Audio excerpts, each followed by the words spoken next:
Hey everyone, this is Doug Jankowski with the Grizzled Geek, and in today's video I'm going to take a look at the top 5 things I think Bioware is doing wrong with companions in Knights of the Fallen Empire and Knights of the Eternal Throne. So I'm going to go through those things that I believe that they are getting wrong with companions. We looked at what I think they're doing right. Today I'm going to look at the things they're doing wrong. I'll probably have a little bit more to say on this subject because I think there's still a lot that can be improved on this. But without further ado then, let's go ahead and get straight to the number 5 thing I think they are doing wrong. Alright, so the number 5 thing on my list of things that BioWare is doing wrong with companions right now is that high influence companions are overpowered. And to demonstrate that fact, I am going to take on this champion character on Coruscant with my level 50 companion, with me not doing anything. So I'm just going to hunker down, send my companion in, and I'm going to put a shield up and actually hunker down and see how my companion does against this guy. So here he goes, one-on-one with a champion level character. I have not helped in the slightest, and you can see that my companion is just tearing this champion apart. It's not even a close fight, and I didn't have to lift a finger fighting this champion character. So yeah, the high influence companions are far too powerful. I mean, it's cool for people who like to do the higher level chapters. They like to do the veteran or the master mode chapters. It's great to have a high influence companion to do those. But for regular content, it almost makes you feel like your character is superfluous. So that's why I put that as number 5 on the top 5 things that BioWare is doing wrong with companions. The scene before us is the perfect example of what the number 4 thing that's going wrong with companions right now, or that BioWare is doing wrong with companions right now, and that is there are just too many companions. If you take a look, if you went through all of the companion missions for Knights of the Eternal Throne and Knights of the Fallen Empire, and you take a look at your companions, you're going to have a huge list. And you'll notice here, while I did do the HK51 missions before, I've not got any of the ones that you see in front of us. The pets, or the beasts or creature companions, the droid companions. I've not really gone for any of those, and I still have 20 plus companions. It's just ridiculous. It's getting way too over the top.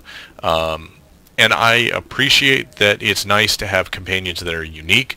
I'll tell you, Zoom here is one of my favorite companions. She's a unique companion that you get from the HK55 special storyline if you were a subscriber when that came out. Really awesome companion, really cool dialogue and things like that. So it's nice to have unique companions, but when those companions don't have anything special about them other than, oh, they're a creature you saw in the game or a droid you saw in the game, then I don't think there's a whole lot of value to those. I do like the companions that are special rewards for events. For example, the Gamorrean that you can get from the Nightlife event now. I mean, that's a cool reward for doing a unique event, out of the normal storyline and out of the normal methods that you can go about getting companions. It's not, I opened a hyper crate and lo and behold, I've got a IOCath monitor droid as a companion. I mean, I think those have gone way too far at this point. So that's my number 4 thing that's BioWare's getting wrong with companions right now. Alright, my next slot in the top 5 things BioWare's getting wrong with companions in Knights of the Fallen Empire and Knights of the Eternal Throne, number 3, is related to my number 4 with there being too many companions, and that is too many of the new companions have no story attached to them. Very often, for example, the ones that come out of the cartel packs have almost zero story, as do things like Deadeye Lita here, who is one of the resistance fighters that you meet when trying to take down the various Zakulan star fortresses.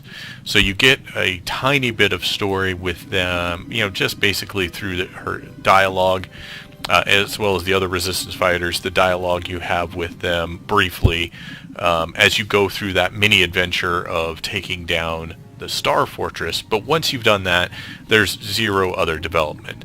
When they brought HK-51 and they brought Treek out as the first couple of additional companions you could get, you actually had story with them as you built influence up. You could go and talk to them, much like you did your original companions, and they would kind of update you with how they were coming along, how they were developing, and you were, growing into a relationship with those companions.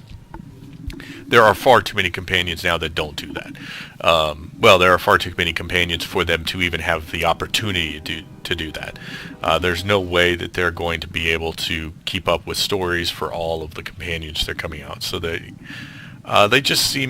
feel a little boring with that lacking, that story element lacking. So that's something I hope that they will address or correct in coming, with future companions. Alright, the number 2 slot in our top 5 list of things going wrong with companions right now is that they are focusing on the wrong companions. Now, I'm not talking here about the ones that you could do the Alliance Alert missions to get various companions back, like Zalik and Brunmark and Kaizen we can see here, and Rusk and people like that. Those you had a choice whether or not you wanted to do those. They did, start off with kind of the, a lot of people's least favorite companions in those missions, because I think they expected to be able to do more than they actually ended up doing. And a few of those were actually pretty good. I liked the mission to get Talos Dralek back and Loken and some of those people. Some of those missions were actually pretty fun. Even to get the Jawa guy, whose name escapes me right now. Those were all fun missions. And I gotta look that up because it's gonna bug me. Blizz, yeah, duh. Alright, so that's not what I'm talking about. What I'm talking about here is best exemplified by who's standing right in front of me, Kaleo. Having the first chapter that got past the escape from Zakul focus on Kaleo was just a colossal mistake. I'm not aware of a lot of people who are particularly fond of Kaleo. I know there's some people who, think she's an okay companion. She had some funny one-liners and things like that. But I never heard her on anybody's list of their favorite companions. And maybe that's why she came first, because they were going to build towards cooler ones, and that just didn't happen.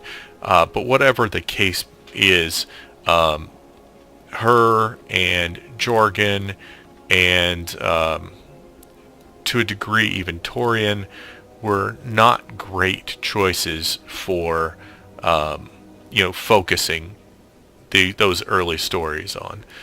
So let's take a look here, and we look at the main characters, and those will be all the ones that story elements were about. The first one we see is T7. I was fine with him being involved. They never really did a lot with him, which was kind of a shame. He was never one of my favorite companions, but there was a lot you could do with him. He just he was there for a couple of chapters and then kind of disappeared and just popped up every once in a while with not a lot to do or anything very interesting to do. Jorgen's an okay character, but again, I don't think he was worth focusing on. Same with Kaleo. Actually, I never particularly liked her as a character, and she just was not Even with the idea of showing the kind of dark side of Zakul, I don't know that she was necessarily the best companion to do that with, and I was just totally uninterested in her story, and that's why, I play a lot of alts, and why probably half of my alts are stuck on chapter 10 is because I just am so tired of her story in that chapter. It's just, I'm uninterested in doing it yet again. So I've been relatively disappointed about who they've chosen to focus on and how long it is taking to get back to the really good companions. I like Vet a lot. She was probably the first really good companion they brought back. I like Galt Renault a bit. He's okay. He's pretty funny in Knights of the Fallen Empires and Knights of the Eternal Throne, so that's good. But overall, I was underwhelmed with how they were bringing back companions. Alright, finally here we are, and the number one thing I think that Bioware is doing wrong with companions in Knights of the Fallen Empire and Knights of the Eternal Throne is that they are handling the return of significant companions very poorly. For me, that was first brought in, well, you saw it all along. When the Vet comes back playing through with the Sith Warrior, if you did not romance her, it's a very nonchalant, like, oh, hey, where you been, kind of thing.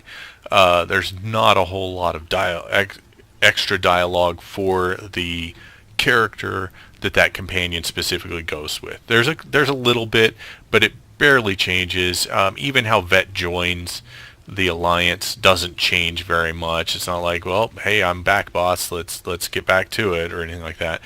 But this was really brought home to me, and this is why I switched characters for this part of the video, is when the soldier is reunited with Dorn, who that my soldier had romanced. So I expected this to be a really significant reunion.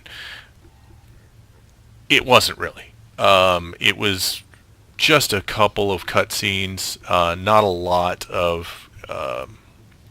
It wasn't a lot different than what the other characters would experience with Dorn. There wasn't a whole lot of new dialogue.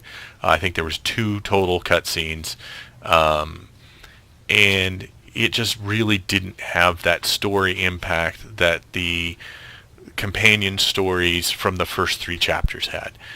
It just didn't feel like going back to that point with these, really significant companions that you've been with since the beginning, that you've built, these special bonds with and whatnot. It just didn't feel like there was anything there. There was no emotional punch to it.